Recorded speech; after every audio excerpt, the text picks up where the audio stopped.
All right, so you've landed that awesome cybersecurity internship. First off, congratulations.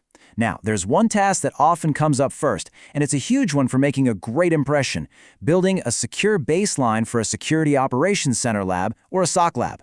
If you get this right, you're setting the stage for everything else to come. So today, we're going to walk you through exactly how to do that. Just imagine this. It's your first week on the job. Your manager points you to a lab full of Windows machines, Linux servers, maybe some cloud stuff, and says, before we start hunting for bad guys, we need to baseline this. It's all yours.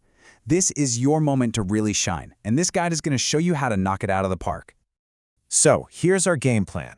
We'll kick things off by defining what a security baseline actually is, and, why it even matters. Then we'll jump into the three main tasks: hardening all your systems, using automation to verify your setup, and finally, snapshotting your work and reporting on it. And we'll wrap it all up by looking at exactly what a finished, professional project looks like. Okay, so what is a security baseline? Let's get right into it.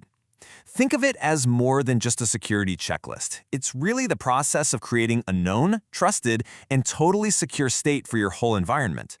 Without this rock-solid foundation, trying to spot threats is, well, it's like searching for a needle in a stack of other needles. It's almost impossible. Here's the textbook definition, but let's break it down. A baseline is basically the perfect before photo of your lab. It's in its most secure, most documented state. It's a mix of hardened systems, security policies, and crucially verified logging. We call that telemetry. This all has to be done before you run any attack simulations. Why? So you can actually tell the difference between normal computer chatter and a real threat. There's a simple saying that just nails this concept: baseline before battle. I mean, you wouldn't try to defend a castle without knowing where all the doors and windows are, right?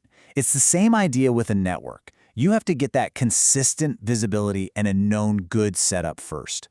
Only then can you actually defend it effectively. So let's make this real. For OS hardening, you're doing things like disabling old protocols, like SMB-v1. The one WannaCry ransomware used to spread like wildfire. On the network side, you're turning on firewalls and closing off ports nobody's using to shrink the area an attacker can target. For identity, it's about not using admin accounts for everything and having strong passwords. And of course, you're setting up logging and automation to make sure you can see what's happening and keep this secure state without doing it all by hand. And hey, this isn't just theory. Look at this number: 92%.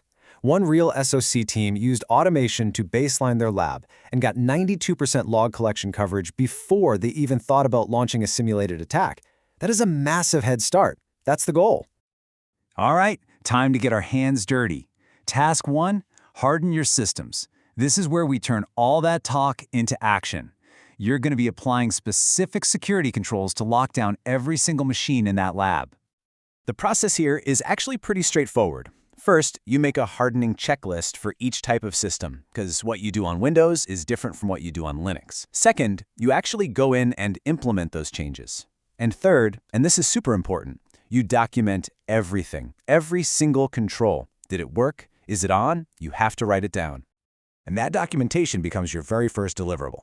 A simple Excel sheet, maybe called hardening_checklist.xlsx, is a professional way to show your manager, here's exactly what I did, and here's the proof that every system is up to standard. Okay, great, your systems are hardened, but how do you make sure they actually stay that way?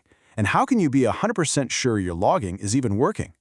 That brings us to our second task: automate and verify. This is where you get to play with some scripting. You can use PowerShell for Windows, Bash for Linux, or even something like Ansible. But honestly, the most critical part here is validation.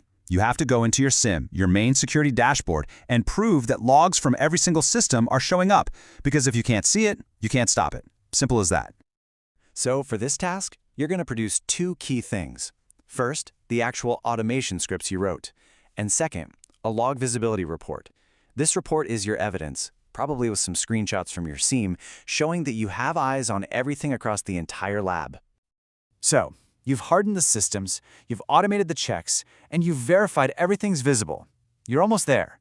The final task is to preserve this perfect, clean state and communicate all the great work you've done. This is all about creating a save point and a summary. First, you snapshot. You take a snapshot of the virtual machines or export a cloud image.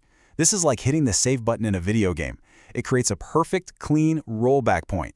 So after your team runs some crazy attack simulation and breaks everything, you can just restore back to this pristine state in minutes. Then you summarize. You create a simple, high-level document that explains the whole lab setup so anyone can understand it. And this leads to your final set of deliverables. Documentation that proves the snapshots are there and ready to go, and a complete lab readiness summary. That summary is your final report card, telling everyone the lab is secure, visible, and ready for action. All right, let's pull all this together and look at the whole mission. It's really important to understand not just what you need to produce, but also how your manager is going to evaluate your work. So here's the full package. It's not just one thing, right? It's a whole portfolio of your work. The checklist, the scripts, the visibility report, the snapshot docs, and that final summary. Put together, these things tell the complete story of a secure, well-documented lab. This is what a professional job looks like. Now, pay close attention to this.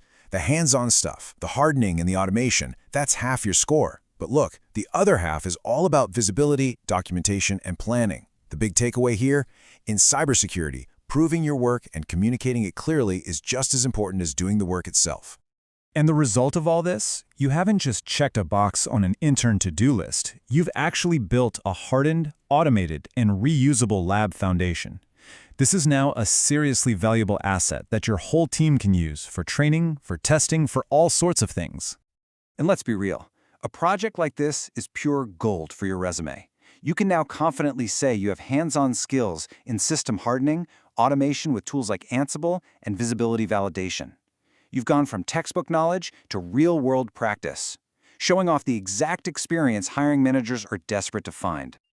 With this solid foundation built, you are now officially ready for the really fun stuff. You've earned the right to move on to advanced threat hunting and trying to mimic real adversaries. And you can do it knowing your lab is a reliable, secure place to work. So we'll leave you with a final question to think about. Let's say you were short on time and had to pick one. Would you prioritize faster automation to make sure the baseline is easy to maintain? Or would you focus on stricter, more detailed hardening from the very beginning? It's a classic trade-off between speed and security. What would you choose, and why?